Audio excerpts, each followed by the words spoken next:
Baik, terima kasih Bapak Guru. Mungkin eh kita teknisnya langsung aja kali ya Pak, karena kita bentuknya kan berdiskusi ya Pak. Ya, ya Ibu, Siap Ibu, lanjut. siap. Mohon dimasukkannya Ibu. Ya. Ya mungkin Ibu Kepala Sekolah mungkin ada masukan. Mungkin dari saya, Pak Guru, selama pelaksanaan apakah ada yang dibutuhkan dari pihak sekolah, baik sarana atau prasarana, bagaimana? Biasanya kalau di sekolah itu rata-rata sarana prasarannya kurang. Tetapi karena biasanya bola itu masih kita bisa jangkau. Tadi bola plastik biasanya kalau tidak ada bola karet, bola plastik saya robek, biasa saya beli balon Ibu. Beli balon, tiup di dalam, baru lakban kembali. Itu cara saya untuk modifikasi alat-alat yang tidak ada. Ya, berarti sejauh ini aman ya Bapak, tidak ada yang Aman Ibu. hambat untuk Bapak melakukan Karena pengajaran di dengan siswa. kurikulum ini saya rasa kalau kita selalu menuntut sarana dan prasarana, olahraga tidak akan berjalan Ibu. Bagaimana kreativitas sebagai guru agar semuanya berjalan dengan lancar. Oke. Saya kembalikan ke Ibu dosen. Baik, baik mungkin Bapak Margono selaku mentor ya tadi dipilih Pak apa Nanti Ibu dulu tuh sebagai sebagai mahasiswa. oke baik. Terima kasih Pak.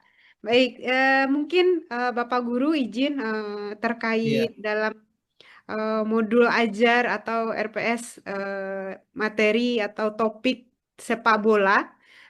Mungkin ada sedikit tambahan atau mungkin pandangan dari saya. Di iya sini kan betul. ada masalah yang ditemukan. Mungkin Bapak Iya, boleh izin scroll ke bawah.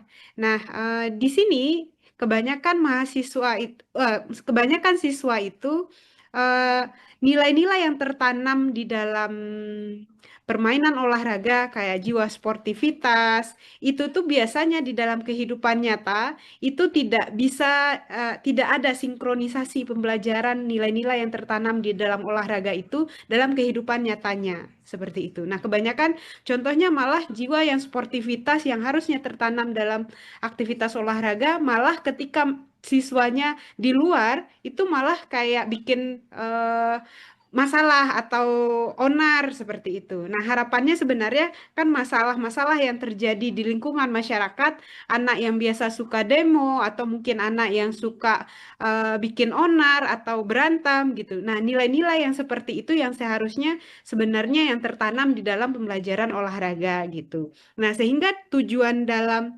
pembelajaran olahraga itu tentu bisa mensinkronkan dengan nilai-nilai yang tertanam di dalam olahraga itu dalam kehidupan nyatanya begitu. Jadi kayak seperti pembentukan karakter dengan menanamkan nilai-nilai olahraga pada kehidupan nyatanya seperti itu Pak. Mungkin itu belum tergambar ya di sini karena hanya menulis nilai-nilai sportivitas dan disiplin belum muncul secara konsisten. Nah, tetapi di sini baik. bagaimana karakter anak yang di kehidupan nyatanya begitu.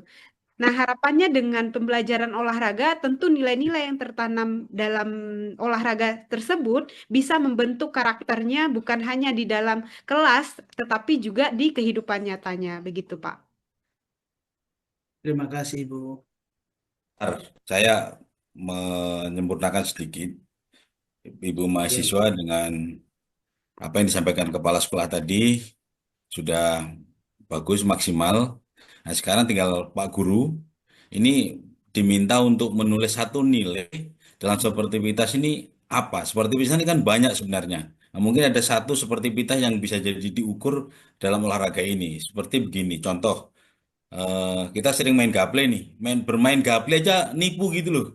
Nggak mau Ya. jujur, nggak mau ngocok aja nggak mau gitu loh. Ini contoh ya, sportivitas yang harus kita bangun. Kira-kira nilai apa yang perlu dibangun sportivitas dalam olahraga ini? Itu dulu Pak, yang perlu saya kuatkan untuk mengambil nanti Ini memperbaikinya. Terima kasih.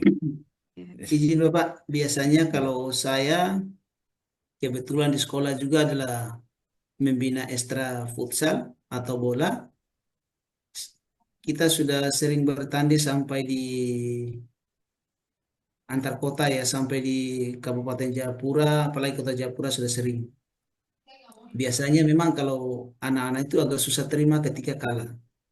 Tetapi sebelum itu kalau saya biasa tanamkan adalah kejujuran. Saya selalu menyatakan sama mereka yang terbaik itu pasti juara.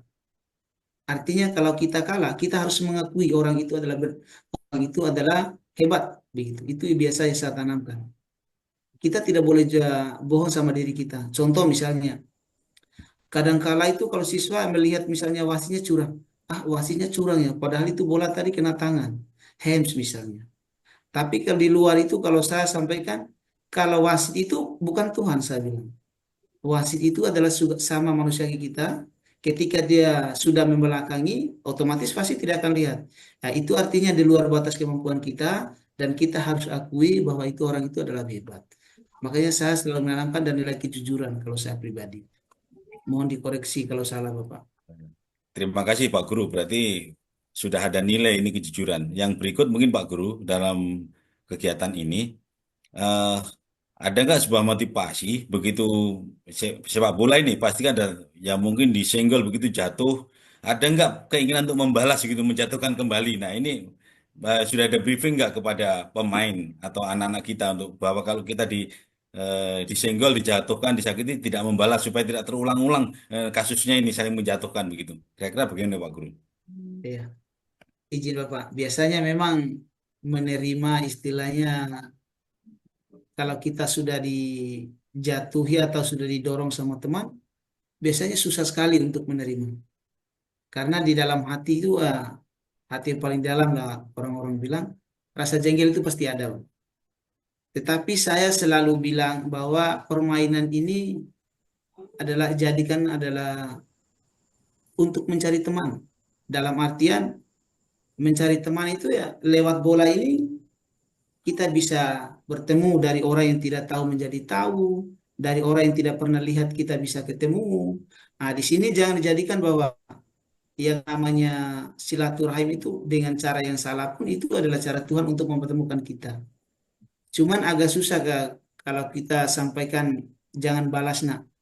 Yang namanya manusia mungkin Bapak apalagi anak-anak berat sekali untuk menerima itu. Tetapi saya selalu menyampaikan ke anak-anak jangan sampai kita memiliki dendam. Dan saya selalu memberikan motivasi begini sama mereka. Jangan sampai ketika kita membalas itu berlebihan. Tapi biarlah Tuhan atau Allah yang membalasnya pasti sesuai dengan takarannya. Mungkin begitu Bapak. Terima kasih. Betul. Terima kasih. Ini juga refleksi untuk kita semua bahwa emosi atau balasan yang terlalu membara itu kadang membuat taktik jadi Oke. kacau. Betul Untuk Bapak. pertandingan olahraga apa saja. Yang harusnya dia menang dari taktik, kecepatan, daya tahan menang, tapi gara-gara emosi karena ingin membalas apa yang disenggol tadi, akhirnya jadi kacau taktiknya. Nah, ini refleksi untuk kita Betul semua. sekali itu. Tidak Mungkin terkendalikan lagi ya. mahasiswa atau ibu mau tambah lagi dulu Oke, dari baik. yang ini. Baik, Bapak.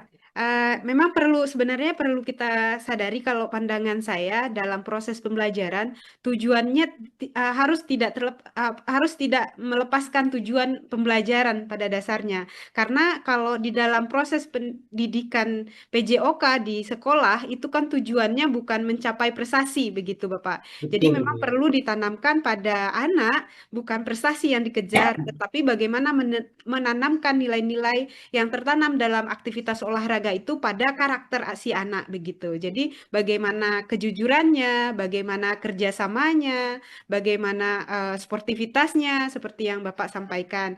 Nah, namun mungkin di sini mungkin saran saya atau pendapat saya boleh dimasukkan di tujuannya karena sepertinya tujuan di dalam rencana pembelajaran yang kita tulis ini, yang kita diskusikan ini, sepertinya tujuannya belum ada untuk menanamkan karakter Baik. tersebut. Begitu Pak Syarifuddin, Pak Guru. Ya, terima kasih Bu atas masukannya.